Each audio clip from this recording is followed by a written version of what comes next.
Hello and welcome to Dad Got This, where we answer the tough questions like, can you make a great cheesesteak on the Ninja Woodfire Grill?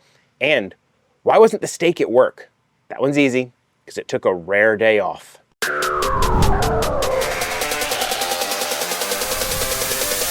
Today we are going to tackle one of my favorite sandwiches, the Philly Cheesesteak. I am not going to call this an authentic Philly cheesesteak.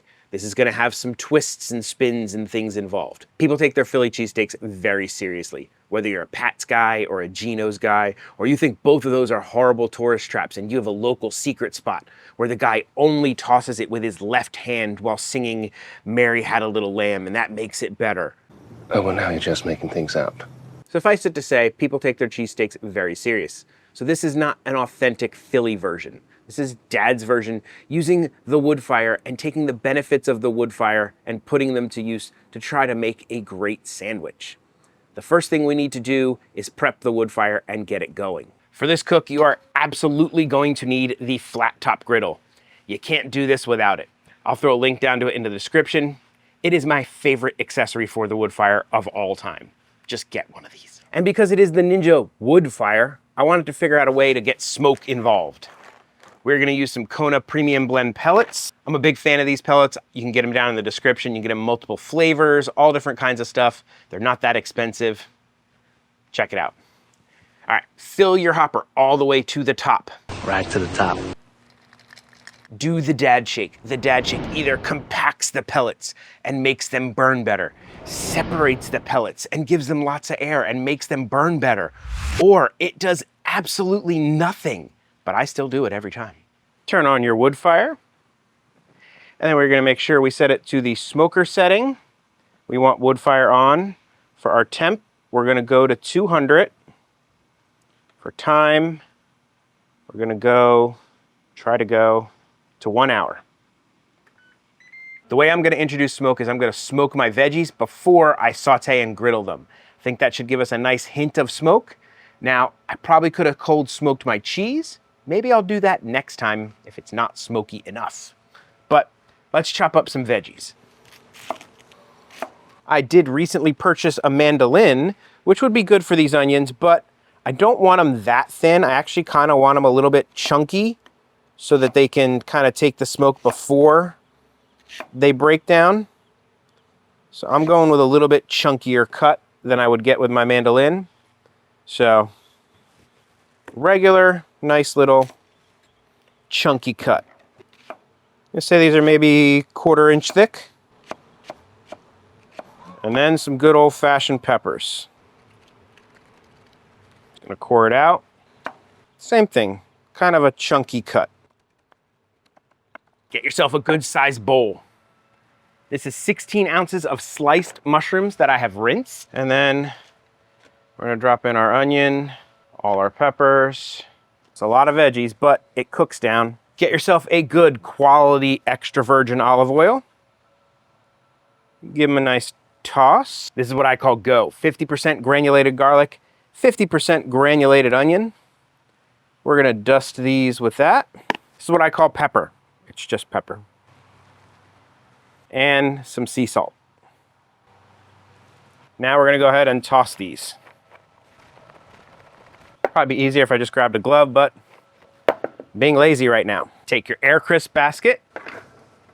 Get all these guys in here in a nice layer. Over to the smoker.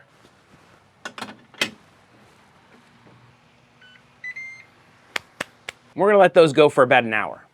Let's grab our steak. I'm going with some ribeye from Wild Fork Foods. I wanna thank Wild Fork Foods for providing this for this video. If you don't know about Wild Fork Foods, they are an awesome meat distributor store. I have a local one by me. If you don't have a local one, you can actually order online and they offer free shipping if you order more than $200 worth of stuff, which once you start shopping, it's really easy to do that. But they provided this. Thank you so much, guys. Check out Wild Fork Foods. I will throw a link down in the description. On this type of cook, just get the thin sliced beef pre-sliced. It's almost impossible unless you have like a meat slicer to do it the right thickness.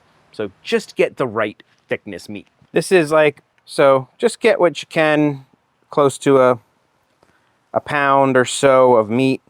As you can see, this is like perfectly paper thin.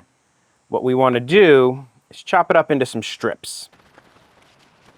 Now we're gonna take this beef, put it in this bowl, and we are gonna season it up a little bit.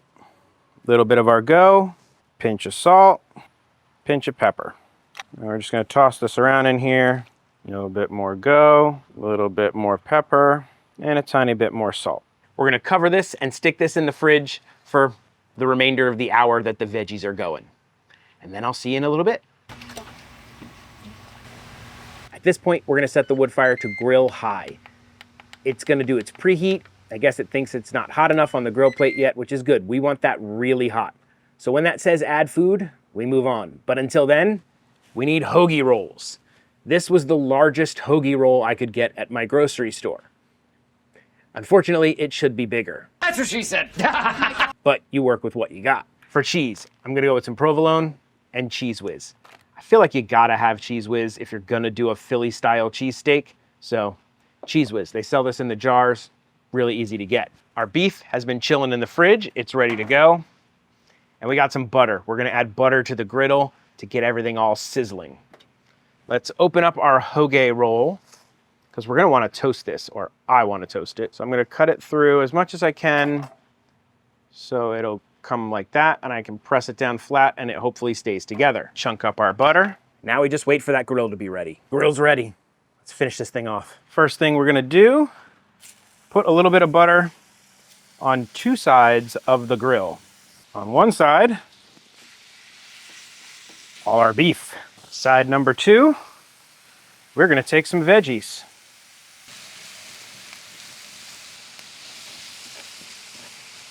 Close the lid for about a minute. That beef is basically cooked. The veggies are pretty much warmed through.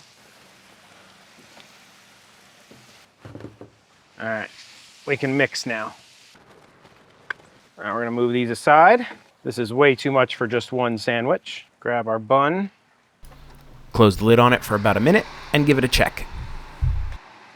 Wasn't quite toasty enough for me, so I rubbed it in the butter and closed the lid for another minute. Okay, we're gonna pop that guy to the side. We're gonna pop enough for what we consider one sandwich. Be generous. Nice dollop of whiz. 2 slices of provolone. Bun looks great. And then you close the lid down for about 2 minutes, just until you get nice melty cheese. All right.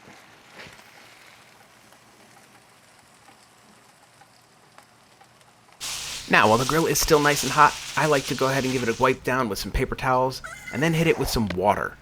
Let that steam, wipe down with paper towels, and just kind of continue that process till it's pretty clean. This looks really good. Okay. Let's give a little cross section. Ooh, that is nice. Nothing left but to try it. Oh.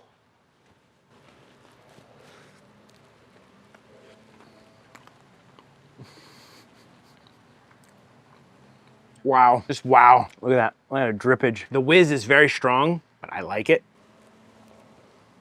I'm gonna have to add paper towels to the recipe because you are gonna need them. Oh, to answer the question of, can you make a fantastic cheesesteak on the Ninja Woodfire? Yes, yes you can. This has a smoky flavor from smoking the mushrooms. Everything is cooked perfectly. The steak is perfect. The veggies still have a little bit of tender crisp to them. The cheese, everything. I think the only thing that would take this to the top is if I smoked my provolone cheese maybe and made my own cheese sauce instead of Cheese Whiz, but Cheese Whiz definitely has a place. It's fantastic. If you are looking for this recipe or any of my recipes, check out dadgotthis.com. It's where I post all my recipes. I want to thank Wild Fork Foods once again for providing the steak. And you guys, if you could do the likey, subscribe stuff, YouTube loves it when you leave a like. I love it when you leave a comment. I answer just about every comment in my comment section. And if you could subscribe, I would appreciate it. Like 90% of you guys who watch this don't subscribe. It's one little button, and it would really make me feel good. If you really want to support this channel, consider becoming a member. Members get updates. They know what's coming before you do. They get early access to videos. They get shout outs. They get producer credits, all kinds of fun stuff. Everything that you might want to know about me or this video will be linked in the description down below. I Guess that only leaves one question to answer. What kind of a vehicle does a mushroom drive? That's easy. A sports car. Yeah, pretty bad. Dad may tell horrible dad jokes, make fantastic cheesesteak sandwiches, but one thing Dad will never do is an outro. So that's it. Bye. At this point, I want to thank all my members. You guys are the best. Thanks for rocking. Thanks for supporting this channel. Rock on. Dad may tell horrible dad jokes, make fantastic cheesecake. Dad may tell horrible dad jokes, make fantastic cheesecake. Can't say cheesesteak. Cheesecake sandwiches. Give a little cross section. Ooh-hoo-hoo.